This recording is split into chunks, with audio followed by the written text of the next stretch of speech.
Olá, que bom tê-lo aqui mais uma vez conosco para mais uma aula do curso preparatório para o cargo de Fiscal de Tributos da Secretaria da Fazenda do Estado do Mato Grosso. Na nossa última aula, falamos sobre legislação tributária. Nessa aula que se inicia, abordaremos o tema competência tributária.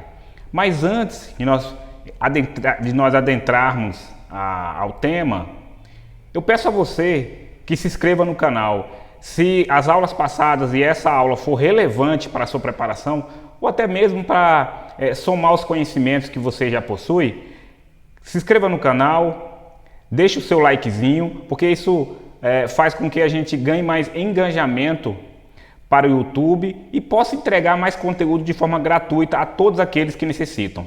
Aguardo você se inscrever, aguardo você clicar, deixar o seu joinha. Vamos à nossa aula.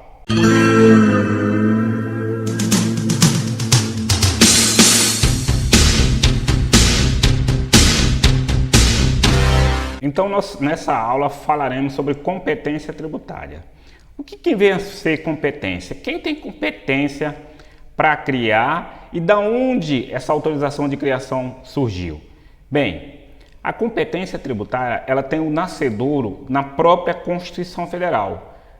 Dizemos então que a competência é a outorga de poder dada pela Constituição Federal ao ente político para que este, com base na lei, proceda à instituição ou majoração de um determinado tributo. Então, uma coisa que deve ficar já na cabeça de todos vocês é que Constituição Federal não cria tributos. Isso precisa estar bem assimilado por vocês. Ela apenas autoriza, outorga, a um ente federado para que este, mediante um instrumento legal, por meio da lei, faça a criação desse tributo. É o que nós temos aqui na figura, a Constituição, irradiando poderes tanto à União, aos estados, ao Distrito Federal, bem como o município. Andando mais um pouco aqui, nós vamos tratar de uma diferenciação bem cobrada nos concursos, que é a diferença entre competência tributária e a competência para legislar. A competência tributária, como nós vimos, é a outorga de poder que a Constituição Federal dá para os entes federados. Portanto, não deve ser confundida com a própria competência de legislar. Essa é dada aos entes federados para tratar de assuntos relacionados àqueles tributos. E esses tributos já foram, de forma antecipada, previstos na Constituição Federal mediante a competência. Então, no artigo 24 da nossa Constituição diz o seguinte: compete à União, aos Estados e ao Distrito Federal legislar concorrentemente sobre. Então, essa é a competência legiferante, nesse caso, no ramo do direito tributário, dispondo que todos os entes federados poderão tratar sobre a legislação pertinente no inciso 1 ao direito tributário. No parágrafo 1º do mesmo artigo 24, há a previsão de que, no âmbito da legislação concorrente, a competência da União limitar-se-á a estabelecer normas gerais. Então já é um dado a ser gravado. A União é a responsável por estabelecer normas gerais nos que diz respeito ao direito tributário. No parágrafo 2º tem: a competência da União para legislar sobre normas gerais não exclui a competência suplementar dos Estados. Então, nós já percebemos que não é só a União que vai tratar de legislação tributária, Ela vai discorrer sobre normas gerais, mas essas normas gerais não excluem a competência suplementar, de suplementação dos Estados. Esses poderão suplementar aqueles assuntos já tratados em normas gerais pela União. Porém, e se não houver uma norma que trate no âmbito geral, uma norma geral federal, ou melhor, nacional, o parágrafo 3º diz o seguinte: inexistindo lei federal sobre normas gerais, os estados exercerão a competência legislativa plena para atender às suas peculiaridades. É o caso que ocorre na prática do IPVA, o IPVA não existe uma norma geral tratando sobre como se dará o assunto pertinente a tal imposto. Contudo, sobrevindo uma norma federal que trate de normas gerais, o parágrafo 4 diz como que se dará, então, a partir daí. A superveniência de lei federal sobre normas gerais suspende a eficácia da lei estadual, no que lhe for o contrário. Então, percebam que a União tem, vamos dizer assim, tem a atribuição de estabelecer normas gerais, os estados irão suplementar essa lei federal que trouxe as normas gerais. Se não houver essa lei tratando das normas gerais no âmbito da União, os estados terão competência plena para tratar do assunto, atendendo às suas peculiaridades, mas se posteriormente houver o adimplemento de uma lei federal que trate de normas gerais, essa lei estadual não será revogada, haja vista que não há hierarquia entre lei estadual e lei federal ou vice-versa. Então, dessa forma, haverá uma suspensão da eficácia da lei estadual, né? No que for contrário, claro, à determinação da lei federal que, de forma posterior, veio tratar das normas gerais, ok? Andando mais um pouco, nós vamos falar das características da competência tributária. A competência tributária, ela é indelegável ou intransferível, ela é facultativa, ela é incaducável e ela é inalterável por ato infraconstitucional. Vamos, nos próximos slides, falar de forma detida de cada uma dessas características. Primeira, a característica da indelegabilidade. A indelegabilidade diz respeito à privatividade de que cada unidade federada tem para instituir o seu próprio tributo, né, pela competência outrora de forma prévia estabelecida na Constituição Federal. Então nós trouxemos aqui o quadro que muitas vezes no estudo do direito tributário há uma confusão referente a determinado tributo, quem é competente para instituir. Então trouxemos aqui de uma forma bem resumida, é claro que em aulas futuras poderemos tratar de forma individualizada cada imposto cada tributo, mas tratando-se dessa indelegabilidade, ou seja, eu não posso delegar para outro ente federado constituir esse imposto, essa taxa, enfim, nós trouxemos aqui para o conhecimento de vocês, né? No artigo 153, de competência da União, instituir os impostos aqui, colocado aqui na primeira coluna, né, com as letras em vermelho, um processo mnemônico do perito IGF, né? Então, você precisa ser perito no IGF, né? Então, as letras em vermelho, você precisa apenas completar com a letra I. Temos o primeiro ali, IPI, que é o Imposto sobre Produtos Industrializado, o IE, Imposto de Exportação, o IR, Imposto de Renda, o I, Imposto de Importação, o ITR, Imposto Territorial Rural, o IOF, Imposto sobre Operações Financeiras, Câmbios, etc., e o IGF, que é o Imposto sobre Grandes Fortunas. Então, a União é responsável por esses impostos aqui. No artigo 154, vai tratar de alguns impostos, né, não, vamos dizer assim, ordinários, que são os impostos residuais, iremos falar dele à frente, e o imposto extraordinário de guerra. Já no artigo 155, temos os impostos de competência dos estados. O ICMS, que a maioria conhece, sobre circulação de mercadoria e serviço. O IPVA, esse bem mais conhecido até, né? Imposto sobre propriedade de veículo automotivo. E o ITCD, ou ITCMD, ou até ITC, dependendo do estado, adota uma nomenclatura específica. São então os impostos do artigo 155, que são de competência dos estados.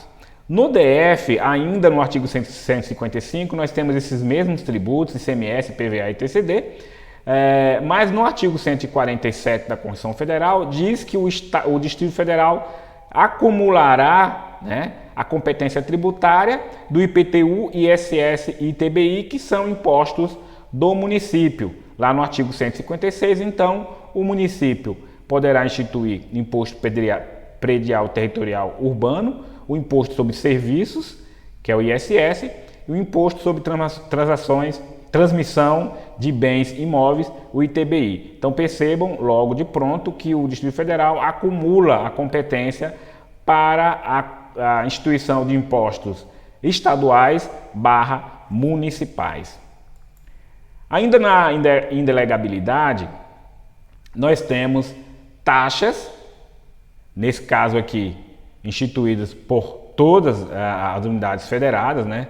A União, Estado, Distrito Federal e município, e a contribuição de melhoria, também instituída por todos os entes federados.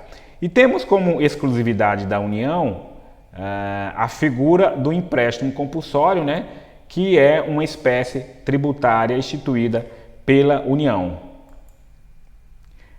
Ainda na indelegabilidade, as contribuições. No âmbito da União, as contribuições sociais, a contribuição de intervenção no domínio econômico, a chamada CID, contribuição de interesse de categorias profissionais econômicas e a contribuição previdenciária do servidor público. Então, percebam que a União ela é a única que pode instituir as contribuições sociais, a CID e a de interesse em categoria profissional econômica. As demais, como visto aqui, a previdenciária do servidor público não é de exclusividade da União, e sim de cada ente federado. O que é essa contribuição previdenciária do servidor público? É aquela contribuição que o servidor público vai estar colaborando com o ente federado para que ele possa ter direito à sua aposentadoria. Então, se o servidor público é da União, ele vai ter uma contribuição no âmbito da União. Se for do estadual, para o Estado, Distrito Federal para o DF, e se o servidor for um servidor público municipal, vai estar pagando a contribuição previdenciária do servidor público municipal. Então, cada unidade federada é responsável pela criação dessa contribuição. E por último, temos a contribuição para o custeio da iluminação pública, a chamada COSIP ou CIP. Essa contribuição, ela é de competência dos municípios ou do Distrito Federal, uma vez que o Distrito Federal pode cumular, né, a cobrança e a instituição de tributos municipais. Próxima característica da competência tributária é a facultatividade, ou seja, não é obrigatório ao ente federado instituir determinado tributo, é facultativo a ele a sua criação. Isso é o que prevê a Constituição Federal no seu artigo 145, quando diz o seguinte: a União, os estados, o Distrito Federal e os municípios poderão, esse é o verbo, poderão instituir os seguintes tributos, né? Então nós temos como exemplo o IGF, Imposto sobre Grandes Fortunas, que até hoje não foi instituído pela União. Isso demonstra a facultatividade da competência tributária. O que nós precisamos observar é que a Lei de Responsabilidade Fiscal, a LRF, no seu artigo 11, diz o seguinte: constituem requisitos essenciais da responsabilidade na gestão fiscal a instituição, previsão e efetiva arrecadação de todos os tributos da competência constitucional do ente da federação. E, para piorar ainda, no seu parágrafo único diz que é vedada a realização de transferências voluntárias para o ente que não observe o disposto no caput, no que se refere aos impostos. Então, poderíamos, logo no primeiro momento, pensar que há um contrassenso entre a LRF e o artigo 145. A Constituição diz que poderão instituir e a LRF traz até uma penalização para aqueles entes federados que não instituírem os seus tributos, né, vedando a realização de transferências voluntárias, né? Primeiro, precisamos entender que a transferência aqui é do tipo voluntária e não obrigatória, como temos os repasses da repartição tributária constante na Constituição Federal, né, por exemplo, IPVA. Quando você paga um IPVA, 50% desse valor arrecadado fica para o Estado e 50% para o município onde o seu veículo está emplacado. Então, essa repartição é uma transferência obrigatória. Já aqui a LRF veda as transferências voluntárias quando o ente federado não instituiu aquele tributo previsto na Constituição Federal que deu competência para tal instituição. Então, na prática, percebemos que como apenas o IGF, que é de competência da União, não foi criado, não há muito problema, porque a União não recebe nenhum repasse, né? Ela só transfere esses repasses para o Estado e o município quando estamos falando de transferências obrigatórias. Como a LRF falou de transferências voluntárias, pior ainda, né? Porque as transferências voluntárias são aquelas transferências, como no próprio nome já está falando, de caráter não obrigatório. Então, é muito difícil a gente entender que um município iria transferir de forma voluntária algo para a União. O que pode ocorrer é o contrário, a União está de forma voluntária transferindo para determinado município. Então, a facultatividade, ela é uma característica da competência tributária. Em provas de concurso público, se houver uma vinculação à LRF, dizendo que se determinado unidade federada não instituir um tributo, ela vai ter uma penalização, ou seja, pela LRF não seria facultativo, seria obrigatório, sob pena de não receber as transferências voluntárias, a questão deve ser colocada como verdadeira se for atrelada à LRF. Mas, por conta do artigo 145, podemos afirmar de forma categórica que a competência ela é facultativa, a competência tributária é facultativa e não obrigatória. Dando sequência, vamos falar das demais características da competência tributária. Falaremos da incaducidade, ou seja, a competência tributária ela é incaducável. Uma vez já descrita essa competência na Constituição Federal, a qualquer tempo, mesmo que demore anos e anos, né, como nós temos o exemplo do IGF, se a União amanhã quiser criar o imposto sobre grandes fortunas, ela poderá criar. Se demorar mais tempo, no dia que for necessário, que a União entender viável a criação desse imposto, ela fará a criação. Não caduca a competência por conta do passar do tempo. A irrenunciabilidade, outra característica, a competência é irrenunciável. Uma vez já dada pela Constituição Federal, o ente federado, a ele não cabe negar-se a obter essa competência tributária.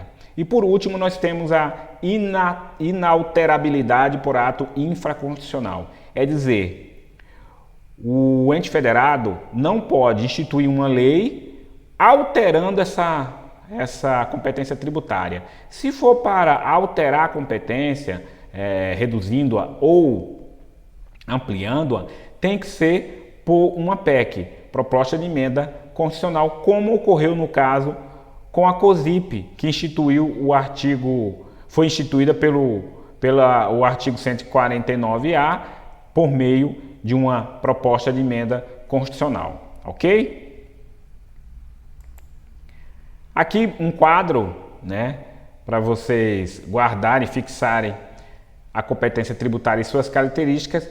Facultatividade, indelegável é a competência, incaducabilidade ou imprescritibilidade, ou ainda não sujeita à decadência, inalterabilidade e, por último, irrenunciabilidade. Agora vamos tratar de um assunto muito importante e cobrado demais em concurso público, que é a competência tributária e a capacidade tributária ativa.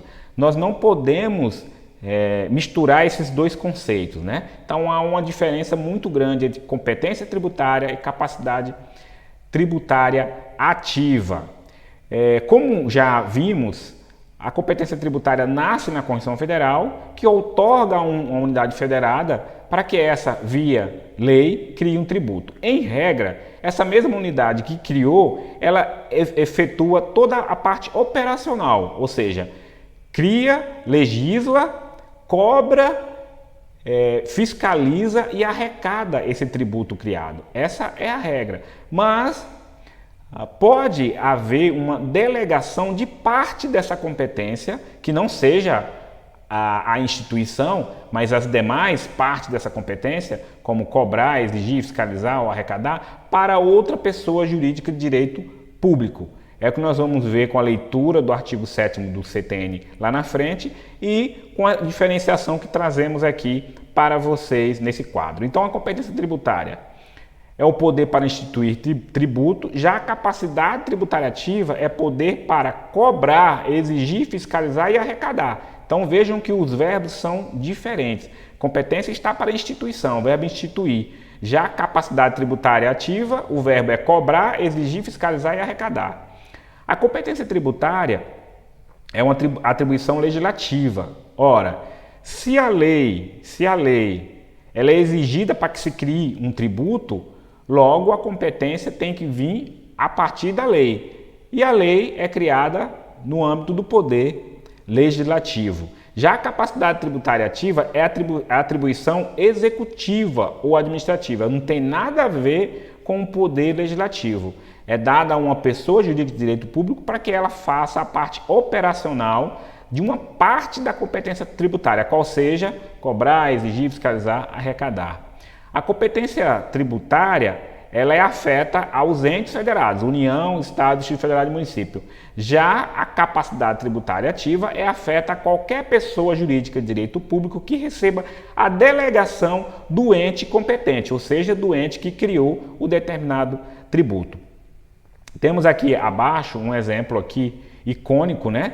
A competência retratada por um mapa do Brasil, aqui, no caso aqui a União, tá? Que vai criar contribuições, no exemplo aqui, uma contribuição de interesse das categorias profissionais aqui, ó, o Conselho Regional de Contabilidade, e bem como criando o ITR, tá? Então, quem detém a competência para criar tanto a contribuição de interesse da categoria profissional, no nosso caso aqui, a contribuição para o CRC, bem como criar um imposto territorial rural, é a União, certo? Então, só ela detém a competência tributária para tal. Porém, foi delegado ao CRC a capacidade tributária ativa para cobrar as contribuições dos contadores, a anualidade, né, dos contadores que fazem para no âmbito dos CRCs de cada estado. E o ITR foi dado ao município, tá? Quando faz convênio com a União, para que ele faça, o município, a cobrança e a fiscalização e até mesmo a arrecadação do ITR. E é bom se dizer que quando há esse convênio, todo o recurso arrecadado do ITR, 100%, fica para o município. Mas não perde a competência à União, ou seja, é ela que, ainda que o CRC cobre dos contadores e o município cobre o ITR dos seus munícipes, a criação foi pela União, portanto, ela é que detém a competência tributária. Vamos a alguns detalhes sobre essa diferenciação de competência tributária e capacidade tributária ativa, fazendo a leitura do artigo 7º do CTN, do Código Tributário Nacional. Vejamos, a competência tributária é indelegável, nós já vimos que é uma das características, salvo a atribuição das funções de arrecadar ou fiscalizar tributos, ou de executar leis, serviços, atos ou decisões administrativas em matéria tributária, conferida por uma pessoa jurídica de direito público a outra, ou seja, um ente federado passando para uma pessoa jurídica de direito público, tá? Nos termos do parágrafo 3º do artigo 18 da Constituição Federal. No parágrafo 1º temos o seguinte: a atribuição compreende as garantias e os privilégios processuais que competem à pessoa jurídica de direito público que a conferir, Então, a atribuição compreende as garantias e privilégios. Que atribuição é essa?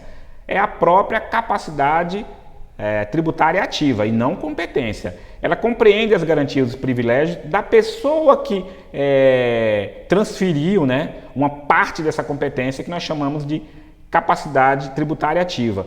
Essa garantia e privilégio que o ente outorgante detém será transferido para a pessoa jurídica de direito público outorgada. Ou seja, como em regra, por exemplo, o Estado possui em dobro o prazo para recorrer, por exemplo, né?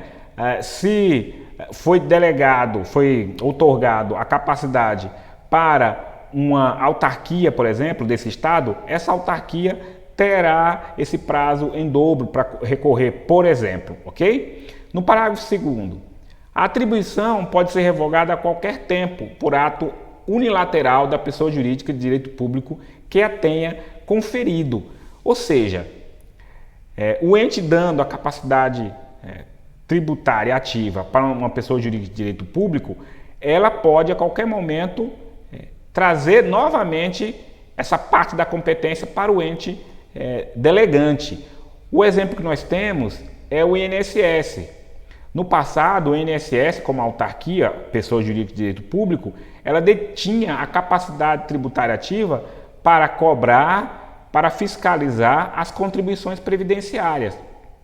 Hoje, na atualidade, isso já é uma atribuição da União. Ela tomou novamente, tirou do INSS e na figura da Secretaria da Receita Federal do Brasil, ela revogou essa capacidade ativa tributária do INSS, avocando novamente para si a competência tributária plena, ou seja, não só de instituir, mas também de arrecadar, fiscalizar esse tributo. No parágrafo 3º, não constitui delegação de competência o cometimento a pessoas de direito privado do encargo ou da função de arrecadar tributos.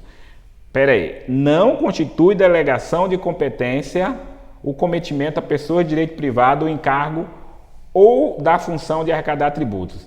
Esse parágrafo 3º, né, ele foi um tanto quanto prejudicado na sua redação.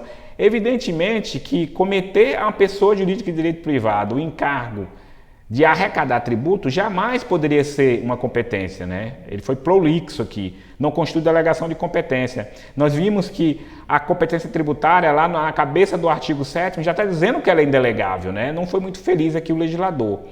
Mas o que nós precisamos tirar do parágrafo 3º?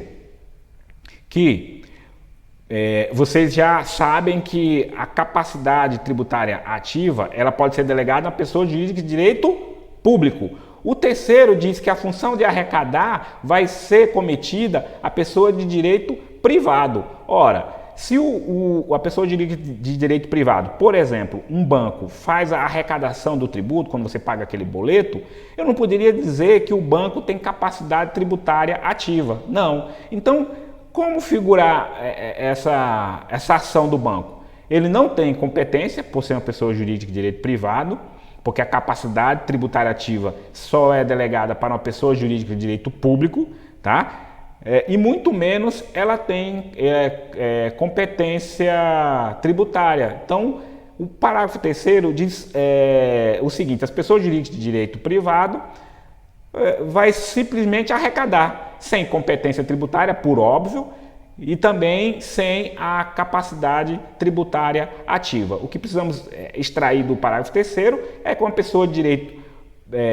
pessoa jurídica de direito privado, a exemplo do banco, podem sim arrecadar, tá? Não terão competência e não terão capacidade tributária ativa e também não gozarão de nenhuma garantia ou privilégio, né, dos entes federados, ok? No artigo 8º, nós temos a seguinte redação: o não exercício da competência tributária não a defere a pessoa jurídica de direito público diversa daquela a que a Constituição a tenha atribuído.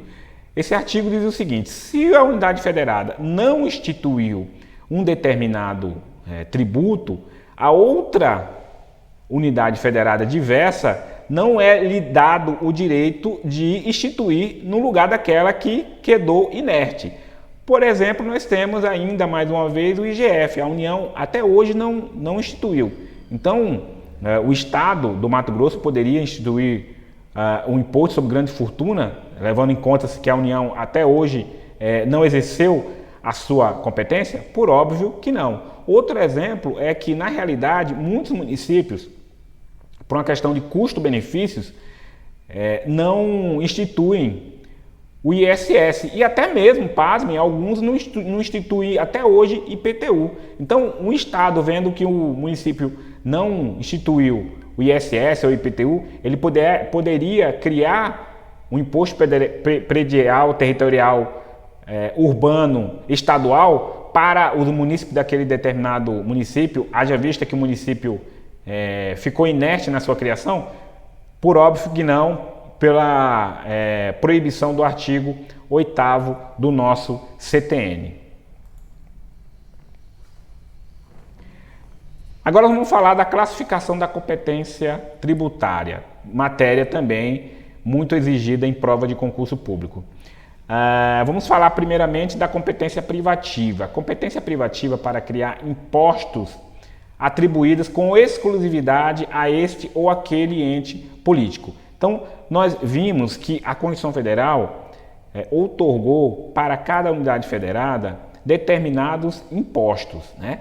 Aí nós estamos no âmbito da competência privativa.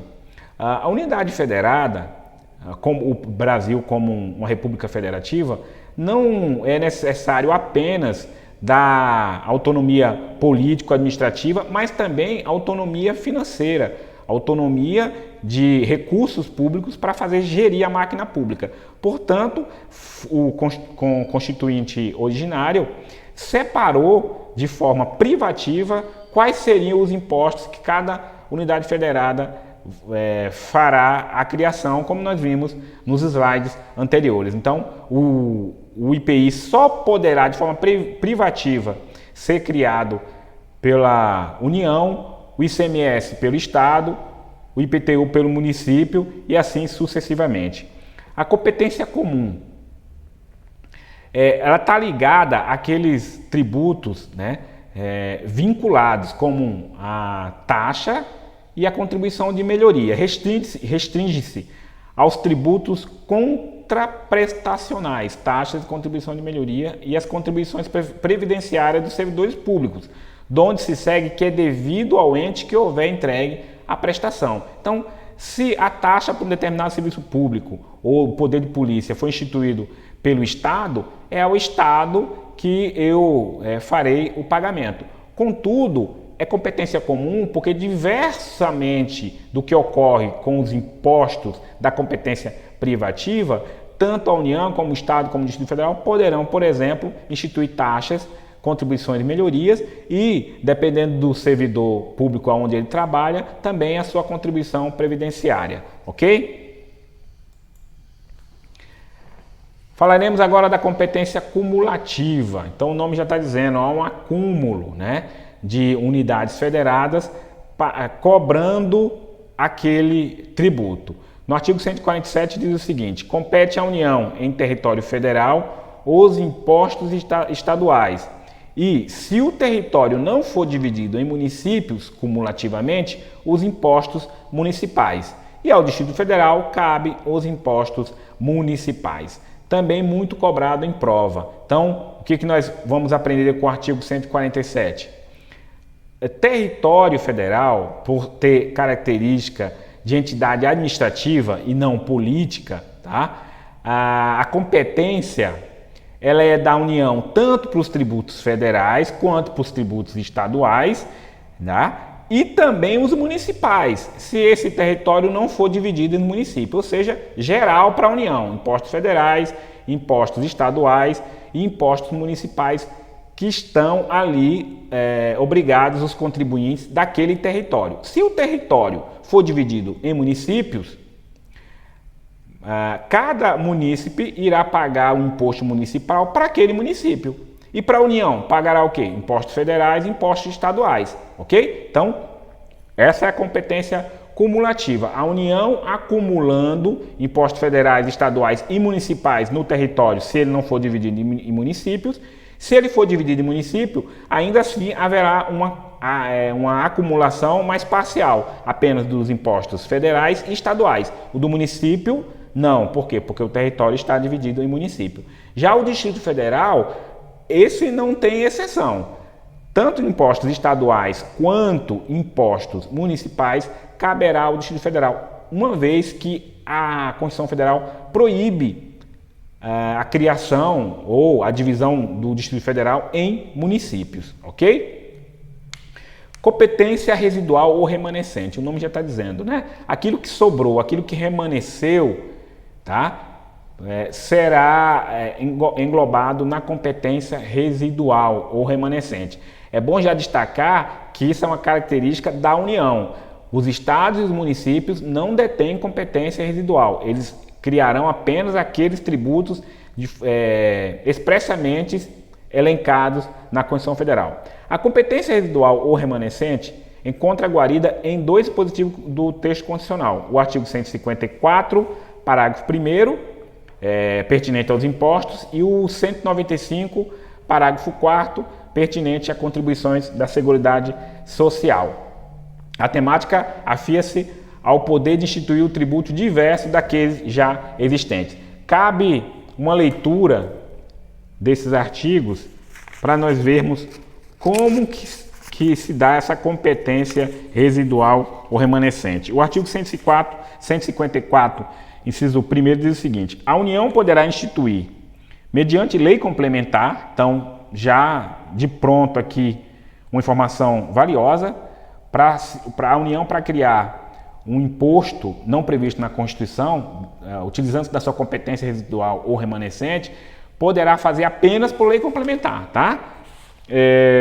Poderá então instituir, mediante lei complementar, impostos não previstos no artigo anterior, desde que sejam não cumulativos e não tenham fato gerador ou base de cálculo próprios dos discriminados nessa Constituição. Então, 4 características importantes.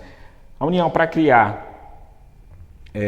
exercer, né, sua competência residual, criando os impostos residuais ou até mesmo as contribuições de Seguridade Social residuais, deverá fazer por lei complementar, né? Esse novo imposto, essa contribuição, não pode ser cumulativo e nem pode ter mesmo fato gerador e base de cálculo, ou base de cálculo próprio dos demais impostos. Não apenas fato gerador, como pode ser também base de cálculo. Não pode ser igual, tem que ser diferente, ok? O artigo 195, parágrafo 4º, não vou nem ler porque faz a mesma alusão ao 154, inciso 1º. São as mesmas exigências, ok?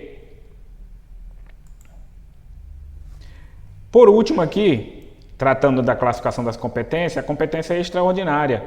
A competência extraordinária é o poder de instituição pela União, por lei ordinária federal, do Imposto Extraordinário de Guerra, o IGE, conforme se depreende do artigo 154, parágrafo 2º da Constituição Federal. Então, o Imposto Extraordinário de Guerra, diferentemente do Imposto Residual, pode ser criado por lei ordinária, né? Então, é o que nós chamamos de competência extraordinária. Aqui um quadro, tá certo? Para massificar. Competência tributária: cum rex, comex. Cumulativa, residual, extraordinária, comum e exclusiva ou privativa, né? Como nós tratamos lá, alguns chamam exclusiva, outros privativas. Falaremos agora sobre o bis e idem e a bitributação, a sua diferenciação. Então, o que são esses termos, né? Para o contribuinte, na prática, tanto faz ser bis e idem ou bitributação. Por quê? Para o contribuinte, ele vai suportar de forma dupla o pagamento do tributo. Vai pagar 2 ou até mais vezes, né, o pagamento desse tributo. Já para quem está cobrando, ou seja, a pessoa, o sujeito ativo, pessoa jurídica de direito público, ente político, ente tributante, há essa diferenciação, né? Diferença entre bitributação econômica e jurídica. O bis idem também chamada de bitributação econômica, tá? Então percebam que a doutrina ela faz uma mistura entre bis idem e bitributação, porque uma delas já tem o nome de bitributação. Poderá vir provas falando sobre bitributação econômica, então já sei que não é especificamente a bitributação. A bitributação econômica está falando do bis idem, já a bitributação jurídica está falando da própria bitributação. Mas vamos aos seus conceitos. O que é bis idem ou bitributação econômica? O mesmo ente institui mais de um tributo sobre o mesmo fato gerador. Tá? Então, vamos aqui na prática. O IPVA, Imposto de Competência Tributária do Estado, e aí o Estado resolve criar outro tributo, tendo como fato gerador a propriedade de veículo automotor. Ora, é um bis idem, está cobrando dois impostos com o mesmo fato gerador. Já a bitributação se difere, porque são não o mesmo para dois fatos geradores iguais, e não o mesmo ente tributante para dois fatos geradores iguais, mas ao contrário, mais de um ente tributante institui tributo sobre o mesmo fato gerador, tá certo? Então é como no nosso exemplo, ainda aproveitando o IPVA, é como se o município criasse também um IPVA municipal. Não pode, né? Então nós temos aí a bitributação, nesse caso. Possibilidade de ocorrência. A Constituição Federal não proíbe, né, de forma genérica, o bis idem, né? Não proíbe. Tanto que nós temos aí na prática, vamos ver os exemplos ali, ó, PIS e COFINS. Tá? É sobre o faturamento. A PIS e a COFINS é sobre o faturamento, ou seja, o mesmo fato gerador, né? E o imposto de importação, imposto sobre produtos industrializados também na importação, até com um recurso especial aí já julgado. Então percebamos que o bis idem não há uma proibição, tá? Na prática temos inclusive esses exemplos que nós falamos. Já a bitributação não. Em regra, ela é proibida, com as exceções citadas como um exemplo colocado aí para vocês. Ó. Bitributação internacional, por exemplo, eu aufiro renda no Paraguai, tenho um emprego no Paraguai, né? E também tenho emprego no Brasil. Então, a minha renda será tributada, salvo se houver, né, convênio entre os países, acordos internacionais, mas em regra, por exemplo, trabalho no Paraguai e trabalho no Brasil, vou ser tributar a minha renda nos dois, não é isso? Ou no caso de impostos extraordinários de guerra, porque os impostos extraordinários de guerra, ele prevê a criação baseado em fatos geradores de impostos já existentes, ok? Portanto, o que precisa ficar massificado para vocês levarem para a prova é que o bis idem é quando o mesmo ente institui mais de um tributo sobre o mesmo fato gerador. Já a bitributação não diz respeito apenas a um ente tributante. Nesse caso, mais de uma unidade federada instituirá um tributo sobre o mesmo fato gerador. Ok? Bem, assim nós finalizamos a nossa 10ª aula. Espero que tenha sido bem proveitosa para vocês que estão nos assistindo. Mais uma vez reitero o meu pedido para que vocês se inscrevam no canal se esse conteúdo está sendo interessante e produtivo para vocês. E deixe o like aqui nesse vídeo para que o YouTube entenda que ele é importante e com isso eleve o canal para a gente continuar de forma gratuita trazendo e disseminando o conhecimento àqueles que precisam. Deixo mais uma vez, como sempre, uma frase aqui de estímulo. Não estude porque você precisa. Estude porque conhecimento é poder. Estude porque não poderão tirar isso de você. Estude porque você quer conhecer mais. Estude porque te torna melhor. Estude porque assim você cresce. Estude porque conhecimento é liberdade. Até mais um vídeo trazendo conhecimento tributário para você.